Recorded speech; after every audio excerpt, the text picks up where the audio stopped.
How to add filters on WhatsApp a video call. First of all, you have to launch the WhatsApp application. Once you're here, tap on the three dot from the top right corner and tap on settings. Here scroll down a bit and tap on storage and data. Here tap on media upload quality, and from here make sure you have chosen the SD quality. Then tap on save. Once you're here, now you can go back and from your chat page select an account with whom you would like to make a video call from, and from here simply make a call. Now once you're here, just navigate to the top right corner. There is a small filter icon. Tap on it.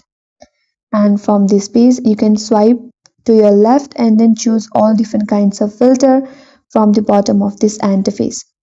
So that's how you can add filters on WhatsApp video call.